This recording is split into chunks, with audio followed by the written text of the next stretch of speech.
नमस्कार प्यारे साथियों, स्वागत करता हूं अपने YouTube चैनल संस्कृति विद्या एकेडमी में। प्यारे साथियों, आज हम करने जा रहे हैं चैप्टर 3 जीवो एवं विविधता। इससे पहले अगर चैप्टर 1 और चैप्टर 2 नहीं देखा है तो वीडियो के डिस्क्रिप्शन में लिंक दिया गया है, आप चैप्टर 1 और चैप्टर 2 को देख सकते हैं। तो चलिए आज हम करने जा रहे हैं चैप्टर 3 जो कि है जीवो में विविधता यानी डाइवर्सिटी इन ऑर्गेनिजम्स। तो ये पूरा एक ही वीडियो में हम कवर करने की कोशिश करेंगे, तो वीडियो को अंत तक जरूर देखिए। चलिए अब वीडियो को शुरू करते हैं।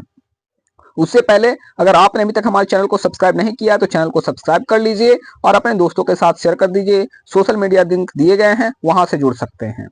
अब हम समझते हैं सबसे पहले जीवों में विविधता यानी डाइवर्सिटी इन ऑर्गेनिजम्स, है ना। चलिए तो सबसे पहले हम इसको इंट्रोडक्शन समझेंगे, है ना, कि जीवों में विविधता का मतलब है क्या। तो चारों तरफ और भिन्न भिन्न प्रकार के विविधता वाले जीव पाए जाते हैं, है ना। विविधता मतलब कह रहा है कि डिफरेंट, है ना, अलग अलग प्रकार के जीव होते हैं हमारे यहाँ पे। भिन्न भिन्न प्रकार के क्या होते हैं यहाँ पे वातावरण में, क्या होते हैं, पाए जाते हैं, है ना। हमारे हमारे चारों ओर भिन्न भिन्न प्रकार के विविधता वाले जीव पाए जाते हैं, अलग अलग जीव पाए जाते हैं, है ना, जिनके आकार, आकृति, भोजन, आवास, रंग आदि अलग अलग होते हैं। सब जैसे जो जीव है, जो भी जीव है बच्चों, वो क्या है, सबका आकार कुछ ना कुछ उसके आकार में अलग होता है, उसकी आकृति अलग होती है, भोजन कुछ अलग करता है, आवास उसके अलग होते हैं, रंग उसके अलग होते हैं। तो सब ना सबके ना कुछ क्या होते हैं, सब कुछ अलग अलग होते हैं, है ना। जीवों में विविधता पाया जाता है, ठीक है। यानी जीवों की विभिन्नता का प्रभावी ढंग से अध्ययन करने के लिए हमें विभिन्न प्रकार के जीवों को सुव्यवस्थित या क्रमबद्ध तरीके से सजाना होता है कि हमको कैसे, कौन से जीव को किस प्रकार से हम अध्ययन करेंगे, पढ़ेंगे, जो हमको अच्छा होगा, है ना। क्रमबद्ध तरीके से हमको सजाना बहुत जरूरी है। तो हम समझ लेते हैं सबसे पहले अब वर्गीकरण, यानी वर्गीकरण कहते किसको है, क्लासिफिकेशन क्या होता है ना। तो समझते हैं। तो कहते जीवों की विविधता को समझने और उनके अध्ययन को सरल बनाने के लिए हम उनकी समानताओं और विभिन्नताओं के, है ना, विभिन्नताओं के आधार पर उन्हें विभिन्न भागों में, समूहों में बांटते हैं, है ना। जो विभिन्न समूहों में बांटते हैं, इसी प्रक्रिया को हम क्या कहते हैं, वर्गीकरण कहते हैं। मतलब हम क्या करते हैं, अपने समझने और उसको अध्ययन करने के लिए, हम सरल बनाने के लिए क्या करते हैं, समानता, और जो समानता वाला होता है मतलब जो सेम टाइप के होते हैं उसको अलग रखते हैं, और जो विभिन्नता होता है उसको अलग रखते हैं। तो समानताओं और विभिन्नताओं के आधार पर जो हम समूह में बांटते हैं, उसी प्रक्रिया को हम क्या कहते हैं, वर्गीकरण कहते हैं, यानी क्लासिफिकेशन कहते हैं। आई होप आपको यहां तक इंट्रोडक्शन समझ में आया होगा कि वर्गीकरण क्या है। अब आगे समझते हैं जीव विज्ञान यानी बायोलॉजी की, है ना, जीव विज्ञान की वह शाखा जिसमें जीवों को व्यवस्थित रूप से क्रमबद्ध समूह में बांटा जाता है, उनका जैविक नामकरण यानी बायोलॉजिकल नॉमेनक्लेचर किया जाता है, ठीक है, और उनसे संबंधित सिद्धांतों का अध्ययन किया जाता है। उसी को हम क्या कहते हैं, वर्गीकी या वर्गीकरण विज्ञान कहते हैं, टैक्सोनॉमी कहा जाता है ना। जो क्या किया जाता है, जीव विज्ञान की वह शाखा जिसमें जीवों को व्यवस्थित रूप से क्रमबद्ध तरीके से, यानी मतलब एक सीरियली में, है ना, सीरियली में जो समूहों को बांटते हैं, उसकी नामीकरण को हम बायोलॉजिकल यानी नॉमेनक्लेचर को, है ना, उससे संबंधित सिद्धांतों को, जो भी उसके सिद्धांत है उसको अध्ययन करना यानी पढ़ना ही क्या होता है, वर्गीकी या वर्गीकी विज्ञान हम कहते हैं, है ना। 18वीं शताब्दी में कैरोलस लिनियस, है ना, क्या नाम रखेंगे, याद रखेंगे, 18वीं शताब्दी में कैरोलस लिनियस ने 1707 से 1778 का इनका पूरा जीवन काल रहा, है ना। इसमें सबसे पहले टैक्सोनॉमी की नींव रखी थी, और इसी कारण वर्गीकी का जनक जो है, फादर ऑफ टैक्सोनॉमी, किनको कहा जाता है, तो कैरोलस लिनियस को कहा जाता है ना। आई होप कैरोलस लिनियस के बारे में आपको पता चला होगा कि कैरोलस लिनियस कौन है। तो ये क्या है, वर्गीकी के जनक है। फादर ऑफ टैक्सोनॉमी किसे कहा जाता है, तो कैरोलस लिनियस ने कहा था। आप कमेंट में जरूर इसका नाम लिखिए, है ना, वर्गीकी का जनक कौन है, तो कैरोलस लिनियस, इनका नाम जरूर लिखें इनको, है ना। चलिए आगे समझते हैं। लिनियस की योजनाएं के अनुसार वर्गीकरण की केवल 4 इकाइयां थी। क्या बताया गया कि लिनियस की योजनाओं के अनुसार वर्गीकरण कितने प्रकार, सिर्फ 4 इकाइयां थी। पहला था संघ, दूसरा था वर्ग, और तीसरा था वंश, और चौथा था जाति, है ना। संघ मतलब फाइलम, क्लास, जीनियस और स्पेसीज। ये सिर्फ क्या था, लिनियस के योजना के अनुसार सिर्फ केवल 4 ही योजना थी। कितना थी, सिर्फ 4 थी, है ना। आई होप ये समझ में आ रहा होगा बात। समय के साथ क्या हुआ, समय के साथ इन इकाइयों और भी, इसमें और भी इकाइयां जुड़ती गई, चली गई, है ना, और भी इसमें श्रेणियां जोड़ दी गई। वर्तमान समय में यानी प्रेजेंट टाइम में इसकी मुख्य इकाइयां कितनी है, तो इसमें और जुड़कर हो गया संघ, वर्ग, गण, कुल, है ना, वंश, जाति, ये सब क्या हो गया और जुड़ गया, तो इसमें क्या हो गया, जुड़ते चला गया और भी बहुत सारे जुड़े हैं। इसके अतिरिक्त इन्हें और भी छोटे छोटे स्तरों में विभाजित किया गया, जिसमें विभाजित करके उसको उप संघ बना दिया है ना, उप वर्ग बना दिया, सब क्लास, सब फाइंडम है ना, सब जीनियस। तो इसको क्या बना दिया, और भी इसको में छोटा छोटा स्तर बांट दिया गया है ना। ये सब जो हो गया बड़ा बड़ा है, और इसी के अंदर भी और भी कई सारा इकाइयां जोड़ दी गई, जो उप संघ और उप वर्ग और उप वंश और उप जाति के रूप में बताया गया है ना।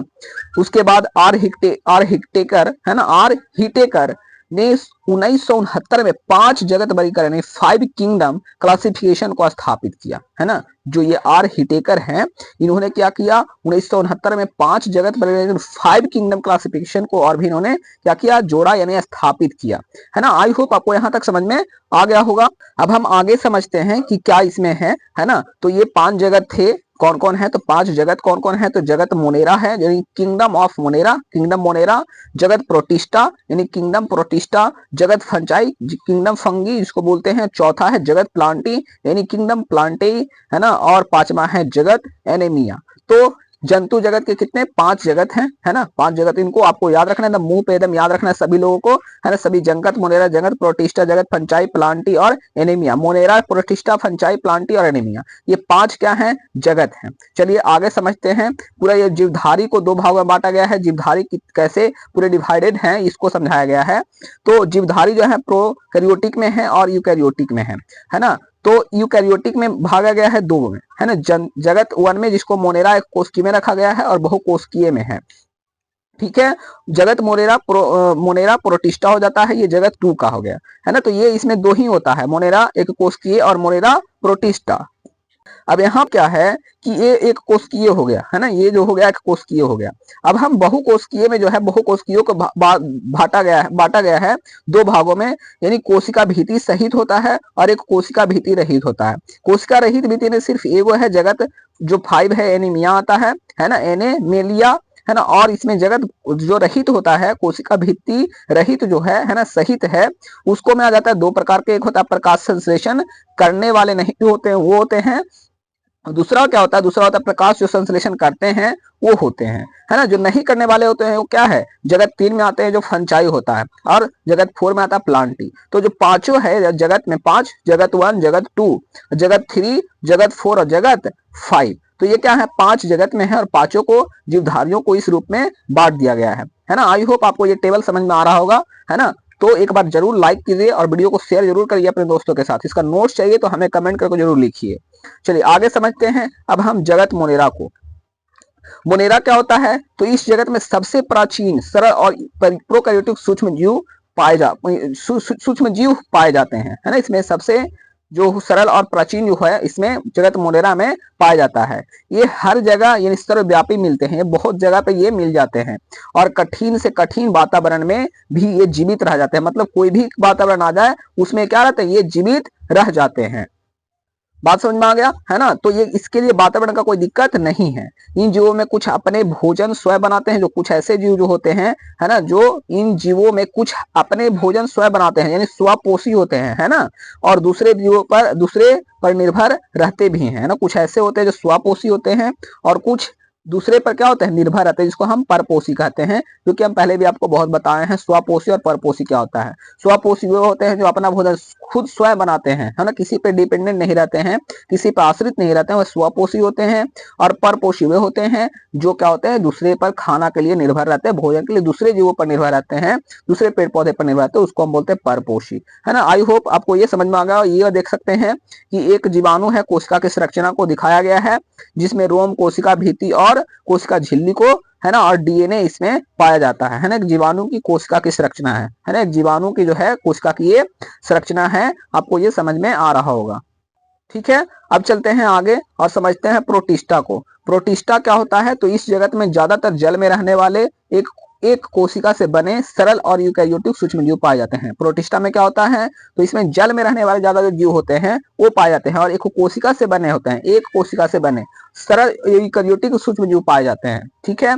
और इन जीवों में चलने फिरने के लिए बाल या सिलिया या चाबुक जैसे फ्लैजिला हो जाता है ना, फ्लैजिला होता है। चलने के लिए क्या होता है इसमें, बाल और सिलिया या चाबुक जैसे क्या होता है इसमें, फ्लैजिला होते हैं। और भोजन की दृष्टि से कुछ अपने भोजन स्वयं बनाते हैं, है ना, जो स्वयं, कुछ ऐसे होते हैं जो क्या करते हैं, भोजन को स्वयं बनाते हैं और कुछ दूसरे पर निर्भर भी रहते हैं। जैसे इनके उदाहरण यूग्लिना है, अमीबा है और पैरामीशियम है ना। ये क्या करते हैं, स्वपोषी और परपोषी और होते हैं। जैसे अगर बात करें तो ये खुद दूसरे पर निर्भर रहते हैं, है ना। तो यूग्लिना और अमीबा ये सब, पैरामीशियम है, ये सब क्या है, प्रोटिस्टा का उदाहरण है ना। जैसे कि आप जीवाणु को यहाँ देख सकते हैं, ये में दिखाया दंडाकार बैसिलस कोलाई है ये, और दूसरा में गोलाकार स्ट्रेटोकुलक्स निमोनी है ना, तो ये इसका पिक्चर है। और तीसरा में कॉमा की तरह जो है वाइब्रियो कोलरी है, ठीक है। तो ये आपका प्रोटिस्टा के ये कुछ कुछ ऐसे जीव हैं जो दिखाए गए हैं, ठीक है। आगे समझते हैं इसको। प्रोटिस्टा के कुछ अन्य सदस्य होते हैं, जैसे यूग्लिना, अमीबा, पैरामीशियम, आप देख सकते हैं, है ना। यहाँ पे इसको दिखाया गया है। जो ए वाला पिक्चर है क्या है, ये यूग्लिना का पिक्चर है, ये क्या है, यूग्लिना, है ना। बी वाला आप देख सकते हैं, ये आपका अमीबा है, जो कुटपातों के द्वारा अपने भोजन को ग्रहण करता है। इसमें O2 और CO2 मौजूद होता है ना, जो कि आपको यहाँ पे भोजन को रखेगा और चारों तरफ से अपने आप को ये घेर लेता है ना, ऐसे ऐसे करके, ठीक है। यहाँ पे भोजन है, मान लीजिए कि यहाँ पे भोजन ही है, तो इसके चारों तरफ क्या करता है, अपना कूटपातों के द्वारा भोजन को घेर लेता है, ठीक है। और ये आप पैरामीशियम को देख सकते हैं, जिसमें इसमें जल धानी पाया जाता है, दो विभिन्न केंद्र पाया जाता है और सिलिया पाया जाता है, ठीक है। तो ये पैरामीशियम के चित्र हो गए। आई होप आपको ये समझ में आ रहा होगा, है ना।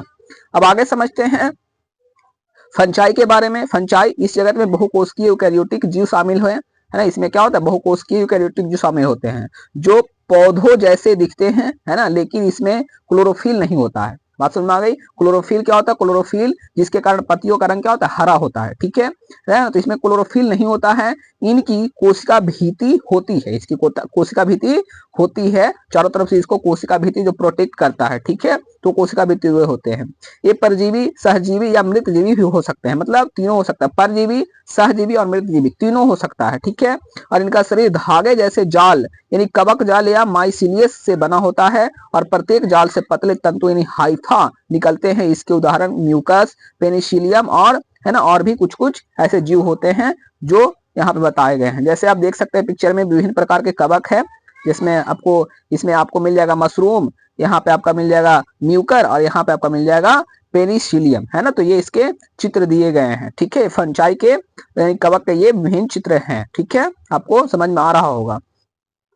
अब आगे समझते हैं प्लांटी को। प्लांटी क्या होता है, इस जगत में यूकैरियोटिक प्रकाश संश्लेषण करने वाले बहुकोशिकीय और कोशिका भीति वाले जीव शामिल होते हैं प्लांटी में, है ना। बात करें आगे तो इसमें जल और स्थल दोनों तरह के पौधे आते हैं प्लांटी में। शैवाल जैसे डाइटम आदि, ये सब हो गया शैवाल को छोड़ करके, है ना। ये सब जो शैवाल जो डाइटम होता है, इसको छोड़ करके सभी प्रकार के पौधे इसी जगत में आते हैं और ये अपने भोजन स्वयं बनाते हैं, इसको स्वपोषी कहते हैं। ये तो पहले ही बताएं।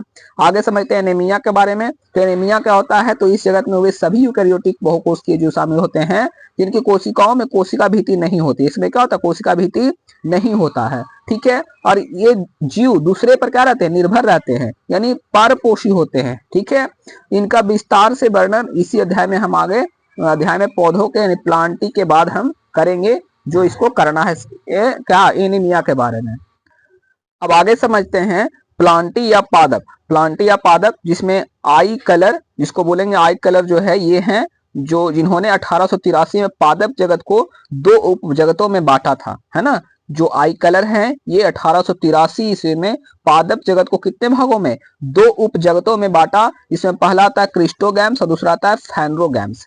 क्रिस्टोगैम्स क्या होता है, तो क्रिम्टोगैम्स वे पौधे बीज रहित होते हैं, है ना। ये क्या होता है, क्रिम्टोगैम्स जो होते हैं इसमें पौधे क्या होते हैं, बीज रहित होते हैं, इसमें बीज पाया जाता है, ठीक है।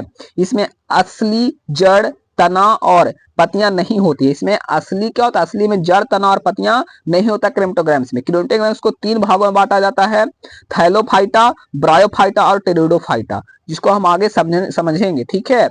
इसमें आगे है फैनरोगैम्स। फैनरोगैम्स क्या होता है, तो फैनरोगैम्स उन्नत श्रेणी के बीज युक्त पौधे होते हैं, है ना। इसमें क्या होता है, बहुत ही अच्छा इसमें बीज पाया जाता है, बहुत ही खास बीज पाया जाता है, ठीक है। ऐसे इसमें पौधे होते हैं। इसमें असली जड़, तना और पत्तियां होती है, बस दोनों में डिफरेंस यही है। इसमें क्या होता है, नहीं होता है, और इसमें क्या होता है, जड़, तना और पत्तियां होता है। फैंड्रेगम्स को दो भागों में बांटा जाता है, जिसमें जिम्नोस्पर्म्स और अनावृत बीजी होता है, जिसको नग्न बीजी भी कहते हैं। और क्या होता है दूसरा जो होता है, इसको दूसरा दो गो नाम है ना, जिम्नोस्पर्म्स या अनावृत बीजी बोल सकते हैं या नग्न बीजी भी बोल सकते हैं, और दूसरा जो है एंजियोस्पर्म या आवृत बीजी बोल सकते हैं। ठीक है, समझ में आ रही बात ना? ठीक है, अगर वीडियो समझ आ रहा है तो आप कमेंट करके बताइए, नहीं समझ में आ रहा तो भी कमेंट कीजिए कि आपको क्या प्रॉब्लम है इसमें, है ना।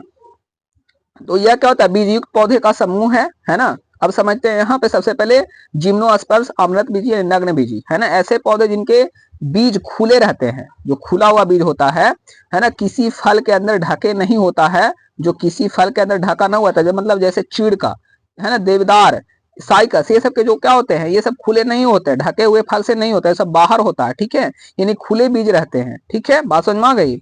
एंजियोस्पर्म क्या होता है, ऐसे पौधे जिनके बीज फल के अंदर सुरक्षित रहते हैं, मतलब किसी फल के अंदर, है ना। जैसे अगर बोले तो आम, गेहूं, सरसों, गुलाब, ये सब के क्या है, इसके फल के अंदर सुरक्षित रहते हैं बीज। ये फूलों वाले पौधे होते हैं, इसको याद रखना है। ये क्या होता है, फूलों वाले जो पौधे होते हैं वो एंजियोस्पर्म यानी, है ना, इसको बोलते हैं आवृत बीजी पौधे होते हैं। ठीक है, आई होप आपको ये वीडियो समझ में आ रहा होगा, है ना। जैसे आम बोल सकते हैं, गेहूं है, सरसों है, गुलाब है, ये सब क्या है, एंजियोस्पर्म यानी आवृत बीजी वाले पौधे होते हैं। इसमें क्या होता है, फलों के अंदर में सुरक्षित बीज क्या होता है, उपस्थित रहता है। अब समझिए आगे थैलोफाइटा के बारे में। थैलोफाइटा क्या होता है, तो इनका शरीर जड़, तना और पत्तियों में बटा नहीं होता है ना। ये क्या होता है, जड़, तना और पत्तियों में बटा नहीं होता है, बल्कि यह थैलस यानी एक साधारण पतिनुमा शरीर के रूप में होता है। ठीक है, इसी कारण इन्हें थैलोफाइटा कहते हैं। बात समझ में आ गया, मतलब क्या होता है, एक साधारण पतिनुमा शरीर के जैसा इसमें होता है ना। इसी कारण हम क्या कहते हैं, इसको थैलोफाइटा कहते हैं। ठीक है, दूसरी बात इसमें यह समझना है कि इसमें पानी और भोजन ले जाने वाली नलियां यानी संवहनीय यंत्र नहीं होता है। इसमें यह भी नहीं होता है कि कोई स्पेशल पानी या भोजन ले जाने के लिए कोई नलिया होगा, ऐसा कुछ नहीं होता, नलिया उलिया।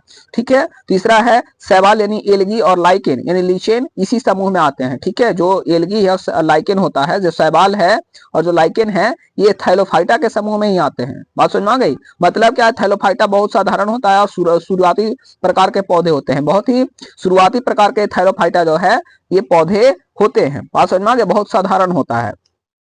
जैसे यहाँ पे कुछ शैवाल देख सकते हैं, जैसे क्लाइडोमाइनोमोनस, अस्पायरोगायरा और क्लाइडोफोरा, ये जो है आप देख सकते हैं, ये जो आपका पहला में है क्लाइडोमाइनोमोनस है, अस्पायरोगायरा है और क्लाइडोफोरा है। ठीक है, तो ये क्या हो गए, कुछ कुछ ऐसे शैवाल हैं जो आपको यहाँ पे दिख रहा है। अब आगे समझिए लाइकेन के बारे में।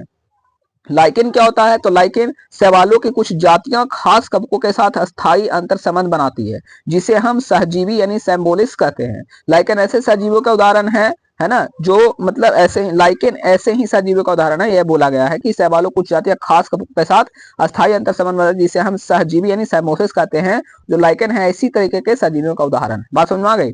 जैसे इसमें मुख्यतः क्या होते हैं, पेड़ों की छालों को बोल सकते हैं, पत्थरों तथा पुराने दीवारों पर रंगीन जो धूसर हरा धब्बों में दिखाई देता है वो क्या होता है, लाइकेन होता है। ठीक है, इसमें क्या होता है, इसमें मौजूद कवक शैवाल को नमी, खनिज लवण तथा आश्रय प्रदान करता है, जबकि शैवाल भोजन का क्या करता है, निर्माण कर कवक के काम आता है। इस प्रकार शैवाल और कवक दोनों एक दूसरे से क्या होता है, लाभान्वित होते हैं। बात समझ में आ गई, है ना। यहाँ पे जैसे समझेंगे लाइकेन का ये जो चित्र है, इस प्रकार से आप देख सकते हैं, है ना। ये क्या हो गया, आपका लाइकेन है। ठीक है, अब आगे समझिए ब्रायोफाइटा। ब्रायोफाइटा क्या होता है, ब्रायोफाइटा ये पौधे ज्यादातर नमी और छायादार जगहों पर उगते हैं। जो ब्रायोफाइटा होता है कहाँ उगता है, तो नमी जहाँ पे रहता है ना, जहाँ पे छायादार होता है, वहीं पे ये क्या होता है, पौधे उगते हैं। इसलिए इसे क्या कहा जाता है, उभयचर एम्फीबियस ऑफ प्लांट किंगडम कहा जाता है ना, plant kingdom, amphibians of plant kingdom कहा जाता है। ज्यादातर पौधे हरे और छोटे आकार के होते हैं। इसमें क्या होते हैं, हरे और छोटे प्रकार के ब्रायोफाइटा होता है। इसमें क्या होता है कि इसका शरीर कभी तो थैलस जैसा साधारण होता है और कभी तना पति जैसी संरचना में बटा होता है। इसमें सच्ची जड़ नहीं होती, इसमें कोई सच्चा कोई जड़ नहीं होता, रियल में कोई जड़ नहीं होता है। दूसरा पॉइंट इसमें कि इसमें पानी और भोजन ले जाने वाली नलिकाएं, जाइलम और फ्लेम नहीं होता है, इसमें जो साधारण पौधे में होते हैं, पर इसमें ऐसा नहीं होता है। बात समझ में आ गई। जैसे उदाहरण रिक्सिया हो गया, मॉस हो गया, मर्चेसिया हो गया, है ना। ये सब क्या होता है, इसमें जाइलम फ्लेम नहीं होता है जो पानी और भोजन को ले जा सके। यानी ब्रायोफाइटा वे पौधे होते हैं जो जल और स्थल दोनों जगह जुड़े रहते हैं, है ना। बात समझ में आ गई। ब्रायोफाइटा क्या है, जो जल और स्थल दोनों जगह से जुड़े होते हैं उसको हम ब्रायोफाइटा बोलेंगे शॉर्ट में, ठीक है, ये आपको याद रखना है। आगे समझते हैं, यहाँ पे देख लीजिए ये विभिन्न प्रकार के ब्रायोफाइटा है, जैसे रिक्सिया जो आप देख सकते हैं, यहाँ पे आप देख सकते हैं, पहला में यहाँ पे ये रिक्सिया हो गया, ठीक है। दूसरा में आपको मिलेगा मार्केसिया, ये जो है मार्केसिया है, और तीसरा में ये मॉस का चित्र है ना। आपको समझ में आ गई बात। चलिए आगे है टेरिडोफाइटा। टेरिडोफाइटा क्या होता है, टेरिडोफाइटा में पहला है कि इन पौधों का शरीर जड़, तना और पत्तियों में बटा हुआ होता है ना। इस पौधे का शरीर क्या होता है, जड़, तना और पत्तियों में बटा हुआ होता है, मतलब जड़, तना और अलग अलग पत्तियां इसमें मौजूद होता है। इसमें क्या होता है, इसमें जाइलम और फ्लोएम जैसी नलिकाएं निस्वाहक उत्तक होता है, जिससे पानी और भोजन का परिवहन होता है, ट्रांसपोर्टेशन होता है। बात समझ में आ गई। इसमें जाइलम और फ्लोएम, जाइलम फ्लोएम हुए होते हैं जो क्या करता है, भोजन को यानी अपना खाना पानी को पहुंचाता है, संवहन होता है, ट्रांसपोर्टेशन होता है, तो उसी को हम बोलते हैं, है ना, कि जो है जड़ से लेकर के वो क्या करता है, अपना भोजन को ले जाया जाता है, सभी भागों में भेजता है। तीसरा है कि ज्यादातर नम और छायादार जगहों पर उगते हैं। जो टेरिडोफाइटा होता है कहाँ उगता है, तो जहाँ पे नम होता है और जहाँ पे छायादार होता है, जहाँ पे धूप ज्यादा नहीं होता है, उसी जगह पे टेरिडोफाइटा होता है, ठीक है। चौथा है कि इसमें बीज नहीं बनते, इसमें बीज यूज नहीं बनता है, इसलिए इसे विकसित बीज रहित पौधे कहा जाता है। क्या कहते हैं, विकसित बीज रहित पौधे कहा जाता है। जैसे सभी जो फर्न होते हैं वो क्या होते हैं, टेरिडोफाइटा होता है, जिसमें बीज रहित होता है, इसमें कोई बीज नहीं होता है, ठीक है। बात समझ में आ गई। टेरिडोफाइटा सभी प्रकार के फर्न जो होते हैं वो टेरिडोफाइटा के अंतर्गत आते हैं। मतलब टेरिडोफाइटा ब्रायोफाइटा से ज्यादा विकसित लेकिन बीजयुक्त पौधे से कम विकसित समूह है ना। मतलब क्या बताया है, जो टेरिडोफाइटा है ब्रायोफाइटा से ज्यादा है ना, ब्रायोफाइटा से ज्यादा ये होता है, पर इसमें क्या है कि इसमें जो है विकसित है लेकिन बीजयुक्त पौधे के समूह से विकसित से कम है ना। बीजयुक्त पौधे से कम विकसित समूह है ये वाला, है ना। फर्न का एक पौधा आप देख सकते हैं, ये हो गया आपका फर्न का एक पौधा, है ना। बात समझ में आ गई। चलिए आगे, जिम्नोस्पर्म।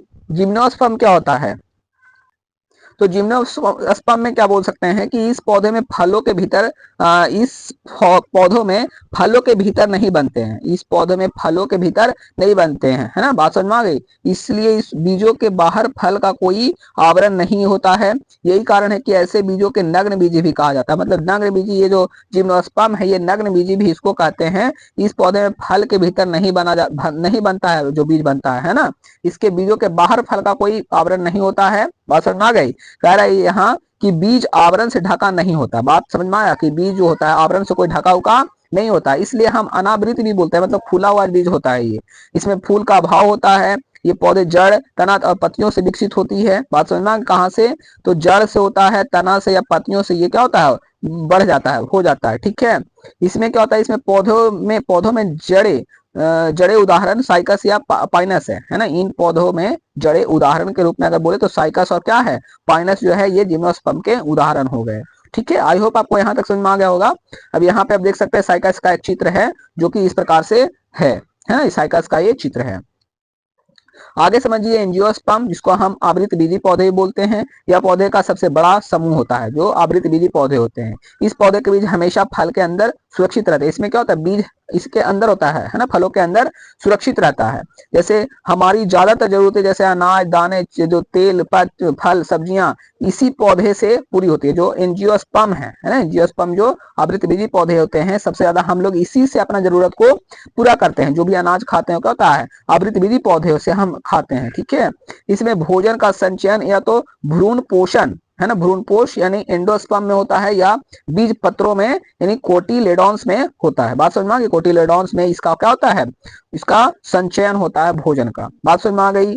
अब यहाँ पे क्या होता है, पांचवा में बताया कि बीज पत्रों की संख्या के आधार पर एंजियोस्पर्म को दो भागों में बांटा गया। कितने भागों में, तो दो भागों में बांटा गया है। पहला एक बीज पत्री जो मोनोकोटिलेडॉन्स या मोनोकोट्स बोलते हैं, जिसमें क्या होता है, केवल एक बीज पत्र होता है। दूसरा में क्या है, द्विबीजपत्री, इसमें डिक्टोलेडॉन्स या डिकोट्स बोलते हैं, जिसमें क्या होता है, दो जो बीज पत्र होते हैं। यानी एंजियोस्पर्म सबसे उन्नत और उपयोगी पौधा का समूह होता है ना, जो हम लोग सबसे ज्यादा इसको यूज करते हैं अपने उपयोग में, ठीक है। तो सबसे ज्यादा उन्नत है और क्या है, उपयोगी पौधे का समूह है। अब आगे समझिए मोनाकोटिलेडॉन्स, ठीक है। ये क्या होता है कि इसमें बीजों में केवल एक ही बीज पत्र और मौजूद होता है, इसलिए इन्हें एक बीज पत्री भी कहते हैं। इसमें क्या होता है, सिर्फ एक ही बीज पत्र पाया जाता है, इसलिए हम इसको क्या कहते हैं, एक बीज पत्री भी कहते हैं। पतली पत्ती पर सिरा विन्यास समानांतर होता है। इसके संवहन बंडल जाइलम और फ्लोएम में फैले हुए रहते हैं। इसमें रेशेदार जड़ तंत्र होता है। रेशेदार क्या होता है, जड़ तंत्र पाया जाता है मोनाकोटिलडन्स में। ठीक है, जैसे आप यहाँ पे मोनाकोटिलडन्स के जैसे बीज देख सकते हैं। पहला में इस प्रकार से होता है, इसमें भ्रूण है, ये इस प्रकार से आप देख सकते हैं। दूसरा में फैले हुए संवहन बंडल है। ठीक है, और तीसरा में हो गया रेशेदार जड़ आपका इस प्रकार से, और पत्ती में समानांतर सिरा विन्यास है, जो यहाँ पे आप देख सकते हैं। ठीक है, बात समझ में आ गई। तो ये क्या हो गया आपका मोनाकोटिलडन्स के ये उदाहरण है, मोनाकोटिलडन्स के उदाहरण आप यहाँ पे देख सकते हैं, है ना। अब आगे समझिए डाइकोटिलिडन्स, है ना, डाइकोटिलिडन्स। ठीक है, ये पहला इसमें बताया गया है कि इसमें बीजों में दो बीज पत्री मौजूद होते हैं, यहाँ पे मौजूद होगा, है ना। तो इसमें दो बीज पत्र मौजूद होते हैं, इसलिए इन्हें द्विपत्री भी कहते हैं, है ना। इसके पत्तियों में जाली कावत सिरा विन्यास रहता है। इसमें पाए जाने वाला सभक बंडल वायलाकार रूप में व्यवस्थित रहता है। इसके जड़ तंत्र अधिक मूल एवं उसकी शाखाओं के साथ फैला रहता है। आम, लीची, बरगद, कटहल ये सब जो हो गए इसके उदाहरण हो गए, है ना, डाइकोटिलिडन्स के, है ना। कौन कौन, आम, लीची, बरगद और कटहल, है ना। बात समझ में आ गई ना। अब आगे समझिए, यहाँ पे चित्र दिया गया है। पहला में जो है आप देख सकते हैं डाइकोट बीज एवं इसको दो बीज पत्री है ना, यहाँ पे बीज पत्री डाइकोट्स बीज है यहाँ पे। दूसरा में आपका हो गया बेलाकार रूप में है ना, जो व्यवस्थित है। संवहन बंडल इसको बोलते हैं हम इसको। सी में अधिमूल है ये, है ना, सी में अधिमूल, और डी में आपका पत्ती में जाली का वाला विन्यास हो गया। ठीक है, तो ये हो गया जो विन्यास ये है, ऐसा प्रकार का जो है ये वाला। ठीक है, बात समझ में आ गई ना।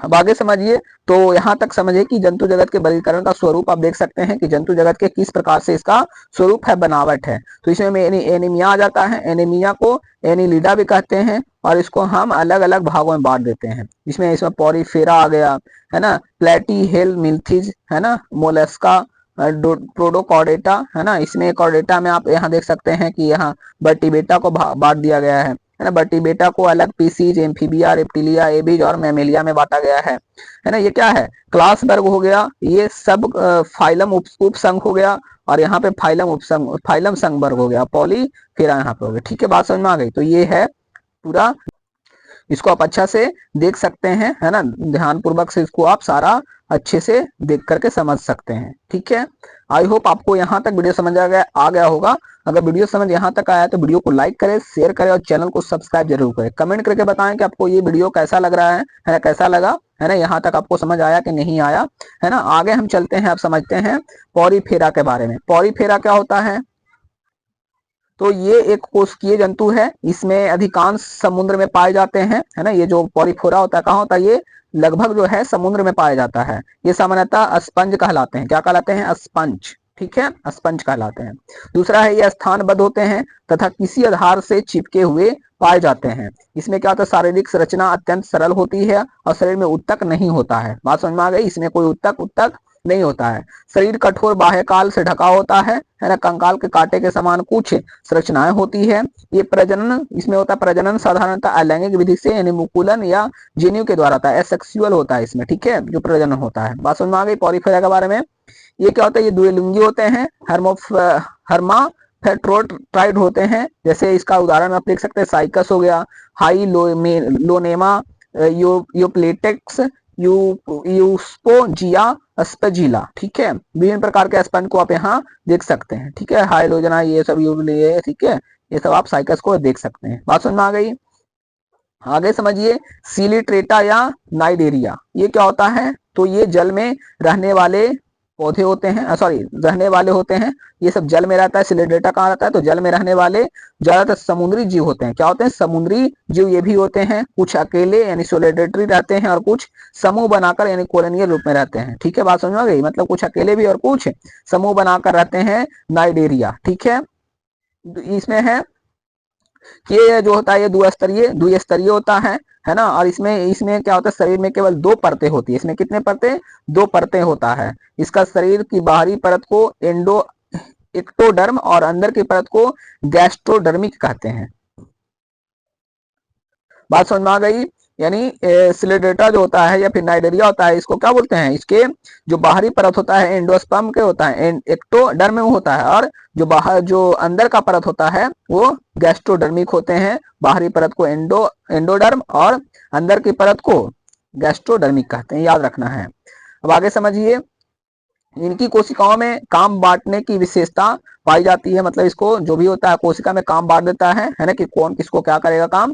ये अलैंगिक प्रजनन मुख्यतः कल या मुकुल द्वारा करते हैं, मतलब सेक्सुअल करते हैं ये, और लैंगिक प्रजनन शुक्राणु और अंडाणु के बनने में से दोनों कर सकते हैं, मतलब दोनों तरीके से सेक्सुअल और असेक्सुअल दोनों रूप में अपना प्रजनन को करते हैं। जैसे उदाहरण हाइड्रा, फायसाइलिया, ऑरिलिया, समुद्री एनीमी, ये सब हो गया, जो कोरल है ये सब हो गया इसके उदाहरण।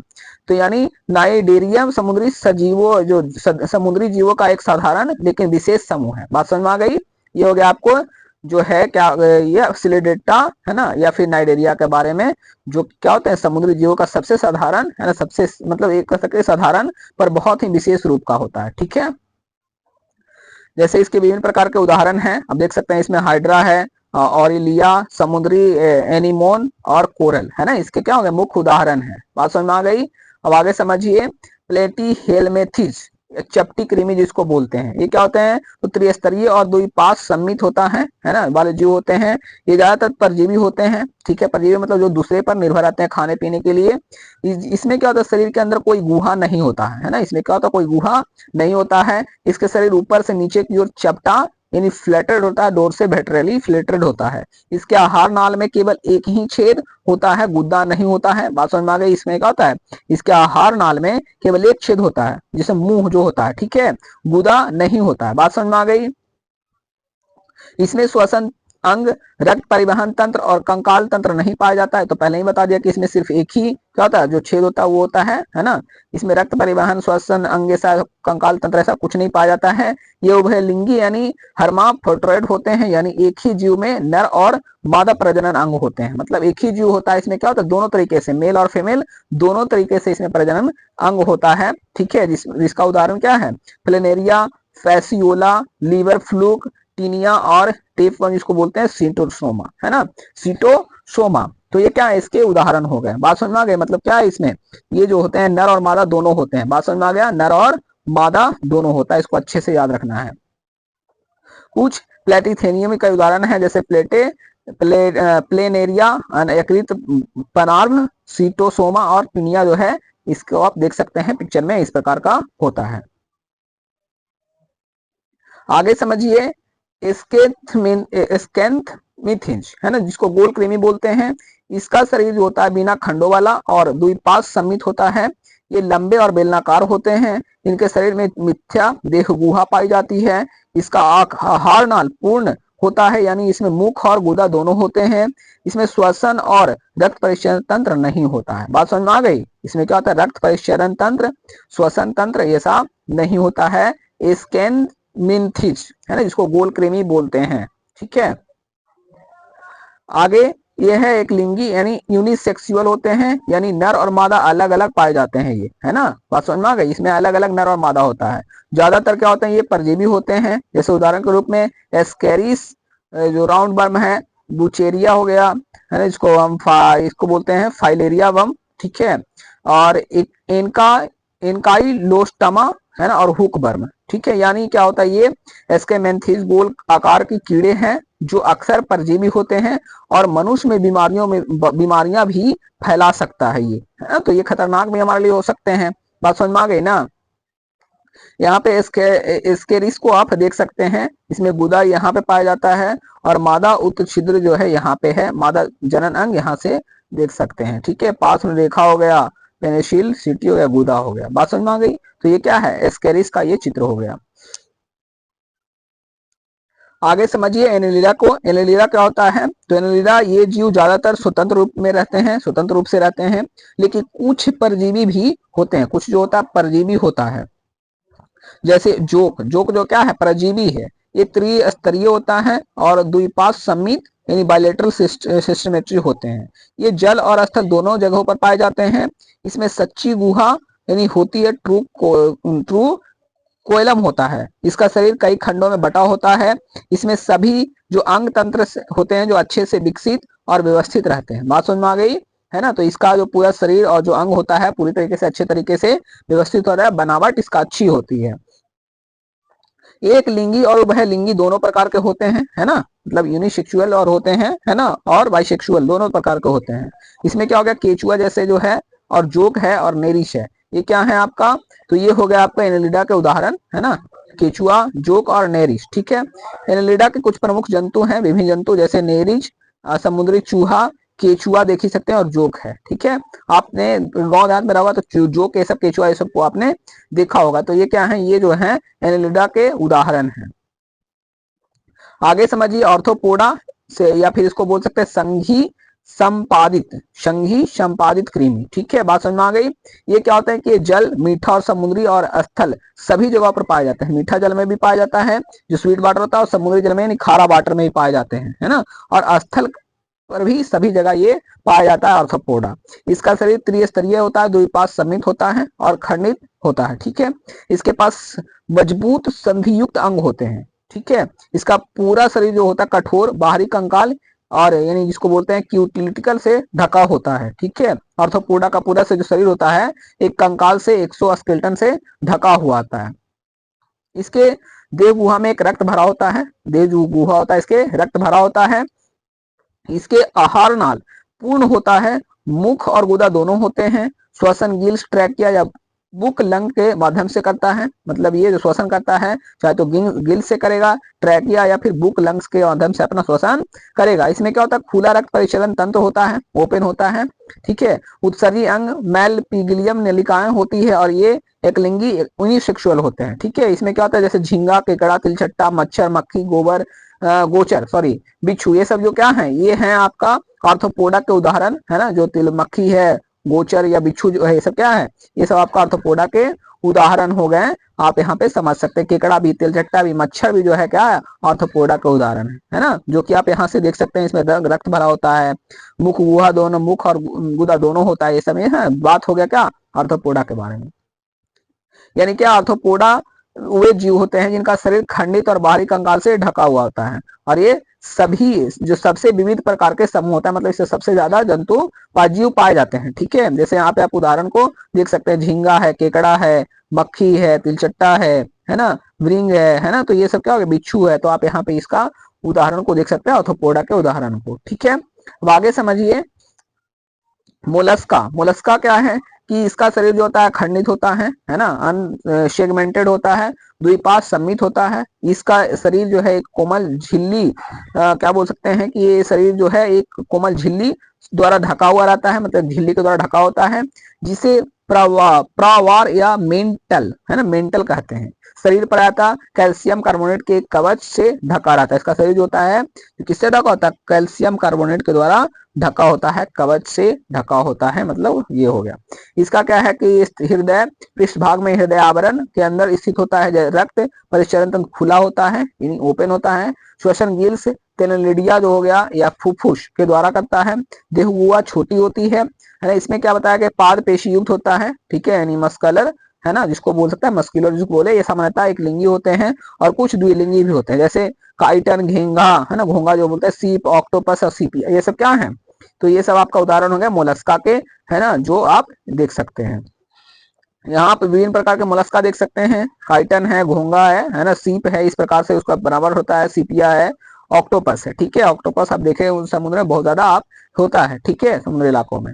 आगे समझिए एनी एकिनोडर्मा, है ना, कांटेदार त्वचा वाले जो होते हैं, ये जंतु समुद्री होते हैं। ये क्या होते हैं, जंतु समुद्री होते हैं, और ये भ्रूण अवस्था में द्विपाद सममित होते हैं, लेकिन वयस्क अवस्था में त्रियक सममित हो जाते हैं। इसकी देह गुहा विकसित होती है। इसमें जल परिवहन तंत्र, वाटर वेक्यूलम सिस्टम पाया जाता है, जो आंदोलन और भोजन पकड़ने में मदद करता है। ये एक लिंगी होते हैं। उसकी वजह से तारा मछली, समुद्री के जो खीरा हो गया, सी अर्चिन और ब्रिस्ट रस्टर, ये एंटीडॉन, है ना, यानी क्या, एंडी एकिनोडर्मा समुद्री और विशेष जल परिवहन तंत्र वाले जंतु है, जिसमें वयस्क में रेडियल सम्मित होती है। ठीक है। यहाँ पे आप विभिन्न प्रकार के इकाडोर्मा को देख सकते हैं, तारा मछली हो गया, है ना, ये सब आप देख सकते हैं, सी अर्जिन, समुद्री जो खीरा, ये है आपका है ना। चलिए आगे समझिए, प्रोटोकार्डेटा को प्रारंभिक कशेरुकी जिसको बोलते हैं, इसके शरीर में नोटोकार्ड पाया जाता है। क्या पाया जाता है? नोटोकार्ड पाया जाता है। यह एक लचीली छड़ जैसी संरचना है जो शरीर के पृष्ठीय हिस्से में होती है, पीठ में होता है। ठीक है, ये द्विपाद सम्मित होता है और त्रिस्तरीय होते हैं। इसके शरीर में सच्ची देह गुहा पाई जाती है। इसके जोड़े में क्लोम छिद्र या गिल छिद्र ग्रासनी में खुलते हैं। ये इसके हो गए विशेषता। इसके उदाहरण बेलेनोग्लेसोसस, एम्फिओक्सिस, ब्राचियोस्टोमा, है ना, ये सब इसके उदाहरण हैं। यानी प्रोटेस्टा जो होता है प्रारंभिक कशेरुकी जैसा समूह है जिसमें नोटोकार्ड और गिल छिद्र पाए जाते हैं। प्रोटोकार्डेटा का ये उदाहरण है, आप देख सकते हैं यहाँ पे, है ना, विभिन्न प्रकार के कार्डेटा को यहाँ पे दिखाया गया है।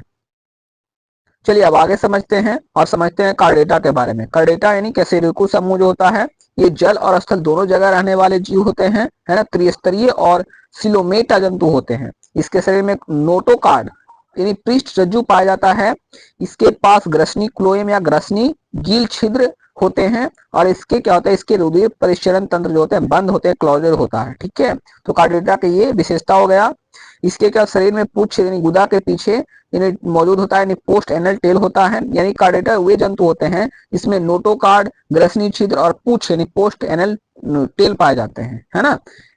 ये आप कार्डेटा के रूपरेखा को पूरा आप देख सकते हैं, अच्छे तरीके से समझ सकते हैं। चलिए आगे समझते हैं उपसंग वर्टिब्रेटा या कशेरुकी। ये क्या होता है? सभी जंतुओं में नोटोकार्ड की जगह अस्थि यानी हड्डी या उपास्थि से बनी मेरुदंड रज्जु ले लेती है। इसका मस्तिष्क जो होता है जटिल होता है। सिर में विशेष जोड़े संबंधी अंग हो जाते हैं, सेंस ऑर्गन पाया जाता है। इससे देखने, सुनने और सूंघने जैसे कार्य कर सक पाते हैं। यानी वर्टिब्रेटा वे जंतु होते हैं जिसमें मेरुदंड जटिल मस्तिष्क होता है और ये उन्नत संवेदी अंगों वाले होते हैं। बात समझ में आ गई, है ना। चलिए थोड़ा फास्ट करेंगे क्योंकि वीडियो लंबा ना हो जाए। संघ वर्टिब्रेटा को 5 वर्गों बांटों में बांटा जाता है। मत्स्य जिसमें मछलियां हो जाता है, ये जल, समुद्री और मीठे पानी में पाई जाती है। शरीर इसका धारा रेखीय होता है। त्वचा पर सल्क तैरने के लिए फिन और मांसल पूंछ होती है। अनियमित तापी शीतकशीय होती है। ये जल में अंडे देने वाले ये होते हैं उपसंघ वर्टिब्रेटा, सॉरी मत्स्य जो मछलियां हैं ये सभी। उदाहरण के रूप में आप देख सकते हैं अस्कोलिडोन है, कतला है, एनाबस है। आप यहाँ पे पिक्चर में आप देख सकते हैं सभी का जो आप दिखता है ऐसा। ठीक है, एम्फीबिया आप समझ सकते हो, उभयचर जो बोलते हैं इसको, जल और स्थल दोनों में रहने वाले जीव होते हैं। इसके शीत रक्तीय त्वचा जो होता है कोल्ड ब्लडेड होता है। त्वचा ग्रंथि में यानी ग्लमडर होता है और बिना सर्ग के होता है। श्वसन त्वचा, गिल्स और फेफड़े के द्वारा करता है। अपने त्वचा के द्वारा भी क्या होते हैं, जो उभयचर होते हैं अपना श्वसन को करते हैं। इसलिए दोनों जगह पे ये पानी और स्थल दोनों जगह पे ये रहते हैं। ठीक है, इसमें हृदय में 3 कक्ष होते हैं, द्वलिंग होता है, एक निलय होता है ना। कौन? एम्फीबिया में। जैसे मेढक, टोल, हाइला ये सब जो है क्या है, एम्फीबिया के उदाहरण हो गए। रेप्टिलिया सरीसृप होता है जिसको बोलते हैं। रेप्टिलिया जो रेंग कर चलते हैं, जल और स्थल दोनों पर रहते हैं, रेंग कर चलते हैं। शीत रक्तीय होता है, कोल्ड ब्लडेड होता है। श्वसन फेफड़े द्वारा करते हैं। हृदय में आमतौर पर 3 कक्ष होते हैं, जैसे कछुआ, छिपकली, अजगर, कोबरा ये सब क्या है, तो रेप्टिलिया के उदाहरण हो गए जो सड़क कर चलता है या रेंग कर चलता है जिसको बोलते हैं। यहाँ पे आप कछुआ और कोबरा को देख सकते हैं। इसके मुख्य उदाहरण ये सब हो गए, मुख्य जो है एग्जाम्पल हो गए अजगर, सांप, करैट, कोबरा ये सब आपका उदाहरण है। आगे समझिए एविज के बारे में, जो पक्षी बोलते हैं जिसको हम, है ना, ये निरतापी होते हैं, वार्म ब्लड होता है। ये शरीर पर पंख होते हैं, जबड़े में दांत नहीं होता है। श्वसन फेफड़े के द्वारा करते हैं। हृदय में 4 कक्ष होता है। कंकाल हल्का और स्पंजी होता है। इसी के कारण क्या होता है, पक्षियां जो है उड़ पाती है ना। अंडे देने वाले होते हैं और भी पोरस होता है। जैसे उदाहरण में कबूतर, गौरैया, मैना, तोता ये सब क्या है, तो एविज होते हैं। ठीक है, बात समझ में आ गई ना। ये सब बहुत सिंपल है, कोई ज्यादा दिक्कत परेशानी वाली नहीं है ना। इसके उदाहरण आप देख सकते हैं, कबूतर हो गया, गौरैया, मैना, मोर आप पिक्चर में भी देख सकते हैं। आगे समझिए स्तनी मैमेलिया, स्तनधारी इसको बोलते हैं। ये नियत तापी होता है, वार्म ब्लडेड होता है। शरीर पर बाल, बाह्यकर्म, पीना, स्तन होता है ना, और श्वसन फेफड़े के द्वारा करते हैं। हृदय में 4 कक्ष होता है, अंतर निषेचन होते हैं, है ना। उदाहरण के रूप में कुत्ता, शेर, हाथी, मानव ये सब क्या है, किसका उदाहरण है, तो स्तनी यानी मैमेलिया के उदाहरण है। जो मानव भी होता है, चमगादड़, कंगारू ये सब क्या है, मैमेलिया के उदाहरण है। बात समझ में आ गई, है ना। इस श्वसन लोग फेफड़े से करते ही है, बात समझ में आ गई है। जैसे यहाँ पे कुछ मैमेलिया का चित्र को दिखाया गया है। चमगादड़, गिलहरी, कंगारू ये सब क्या है, मैमेलिए हैं। खुद मानव एक मैमेलिया है, तो इसको समझने की कोई जरूरत है ही नहीं। तो आई होप आपको यहाँ तक वीडियो अच्छा लगा होगा, है ना। अगर वीडियो अच्छा लगा है दोस्तों तो वीडियो को लाइक करें, शेयर करें और चैनल को सब्सक्राइब करें, है ना। हम अगले वीडियो में इसके जितने भी क्वेश्चन आंसर हैं मैं उन सभी प्रश्नों का उत्तर करूंगा। तो वीडियो को आगे भी आप देखना चाहते हैं तो हमारे चैनल को सब्सक्राइब जरूर करें। फिर मिलते हैं हम अगले वीडियो में लेकर के इसके प्रश्नों को उत्तर को लेकर के, और हम ऐसे ही बहुत ही सरल और सटीक में आपको सारे का सारा पीडीएफ से हम करवा देंगे बहुत ही सरल भाषा में। तो चलिए बहुत बहुत धन्यवाद वीडियो को अंत तक देखने के लिए। एक बार दबा के लाइक शेयर और सब्सक्राइब जरूर कर दीजिए। धन्यवाद।